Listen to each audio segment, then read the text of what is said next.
Back with you on Hitting Hard with Jon Chuckery here on Locked On Sports Atlanta. Don't forget, subscribe to our YouTube channel. Just go to youtube.com and check out Locked On Sports. You can find it there. Hit the subscribe button. Give us a review. Tell us what you think about the shows. And don't forget, you can find us on all of your favorite podcast platform streams, Odyssey, Spotify, all the good ones that you know of. And then, of course, follow me on Twitter at JMCH316.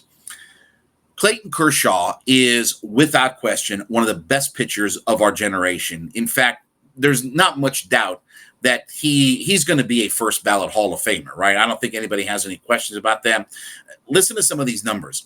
Clayton Kershaw is 186 and 84 for his career. He's 102 games above 500 for his career. That's a 689 winning percentage with a 2.48 ERA.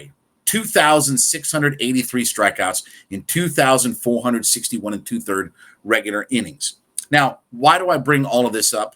Because if you look at Clayton Kershaw in the postseason, okay, what do you think Kershaw's record is?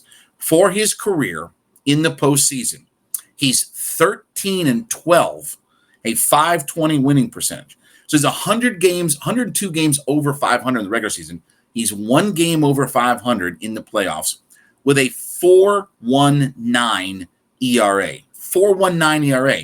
So he's more than a run and a half higher in the playoffs than he is in the regular season.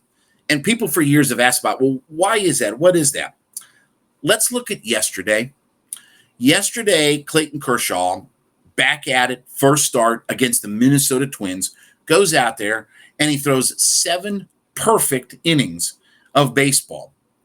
Now, what happened? Dave Roberts pulls him out and they win the game easily, no issues or any sort of thing like that. But what's fascinating to me is the verbiage and the language of what we heard.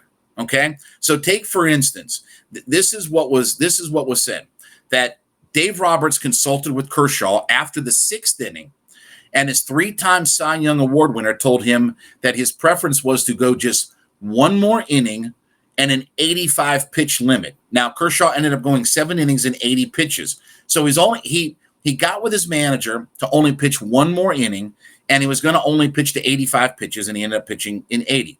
Quote, I would have loved to have stayed, but bigger things, man, bigger things. And he went on to talk about selfish goals. We're trying to win. We're only here for winning, and this, that, and the other. Okay. This is my problem with this whole thing. And you saw a couple of former Major League players. Go look at Fergie Jenkins' tweet, okay? Hall of Fame pitcher about that. Doesn't that tell you a lot about why the Dodgers have been underachievers? That Dave Roberts and Kershaw come up with this plan about how to get him out of a game. You think Max Scherzer, if he was in that same boat, we've seen him in positions where it hadn't even been that intense of the idea of having a no-hitter, a perfect game, tell his manager to go back in the dugout. I'm not telling you Clayton Kershaw's not a great pitcher, but if you want to know the difference between having, sometimes a P for a Valentine or why some guys succeed in the highest pressure moments, that told me a lot yesterday. It's why Dave Roberts, I think, is not a good manager, and he's hanging on by a thread. And had they not have won the World Series a couple of years ago, I'm telling you, I've talked to people that said he would have been fired. But it says a lot mentally about, well, we're trying to win. And they were up 7-0. They won the game 7-0. It's not like they were in a 1-0 game and they had to hang on for dear life. And Kershaw said, I'll go up to 80 pitches or 85 pitches. You mean to tell me that Clayton Kershaw, and they talked about not getting stretched out in spring training, and you telling me Clayton Kershaw, who's thrown 2,500 innings in his career, couldn't go out for 2 more innings? It just says a lot about the mindset of these guys. And it's why, when I've said for these last few years that there's no reason why the Braves can't get through and can't slay the Dodgers. Now, they did it last year. Should have done it 2 years ago, but they certainly did it last year. And this is one of those reasons why when you think about when people say, well, why aren't the Dodgers better? Why have they won more championships? Why is Kershaw not better in the postseason? Why is Dave Roberts? Because it's moments like this in a 7-0 game where it's the 5th game of the year in a 7-0 game with only 2 innings to pitch that they have a powwow and a summit meeting to decide about, okay, we're just going to do one more inning and then I'm going to be done. In a perfect game. How many top flight pitchers and managers would have ever have done that in baseball past? Like I said, go read tweets from Fergie Jenkins and some of these guys. You think Max Scherzer would have let his manager have a conference with him, and Scherzer would have been like, "Nah, man, I'm good. I don't want to go out there and close this thing out. I hadn't stretched out enough, man. I'm not stretched out from spring training and all this nonsense." It's ridiculous. In a we're trying to win the game. You're up 7-0 with 2 innings to play. You're up 7-0 with 6 outs, and they haven't gotten a hit off you. They haven't had a guy successfully stand on first base in a 7-0 game, and you need 6 more outs. Well, it's about winning. Think the Dodgers are going to lose that game? No. What, they end up giving up 1 hit in the game anyway? Their bullpen came in and gave up 1 hit. That was it. It's mentality. It's up here. It's the difference about why some guys are successful. And look, again, Kershaw's a first ballot Hall of Famer because of what he's done in the regular season. But think about the man. Can you imagine in a moment of John Smoltz's career where this all came? You think Bobby and John would have had a summit and said, well, what do you want to do? What can we do? And Smoltz would have been like, well, I'm just going to go out one more inning. I'm going to go out one more inning and throw a few pitches, and that's probably it. I probably should shut it down. We got to win this game.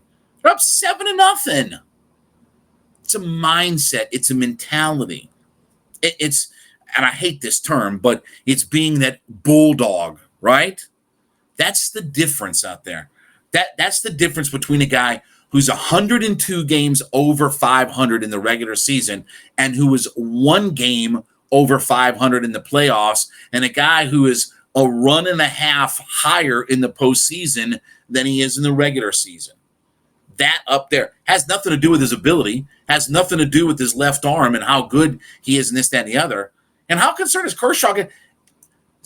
What's the worst that was going to happen to Kershaw with 6 outs left? So you put him back in there, okay? Let's say he gets a couple of guys on base. Then you yank him. Like, how hard? This would not have been a hard decision. In a 7-0 game, they load the bases and bring a reliever in, and that guy gives up a grand slam. You're still up 3 runs. You're still up.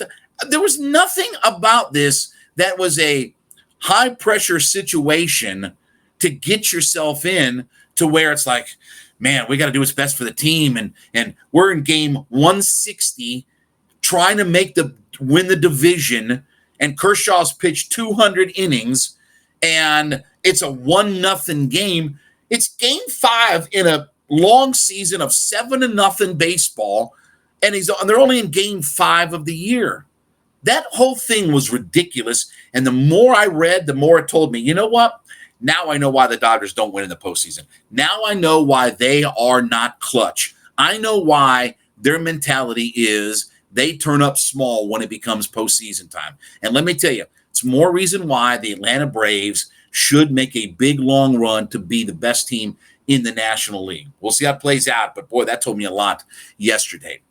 All right, we thank you again for being part of the show today. Go onto our YouTube channel, Locked On Sports Atlanta. Head into the browser of YouTube. Find us on Locked On Sports Atlanta. Hit the subscribe button. Leave us a review. Tell us what you think. And obviously, you can check us out on all of your favorite podcast platforms, including Odyssey. Follow me on Twitter at JMCH316. We will be back with you tomorrow as we get ready for the second play-in game for the Atlanta Hawks and another do-or-die matchup. It is hitting hard with Jon Chuckery on Locked On Sports Atlanta.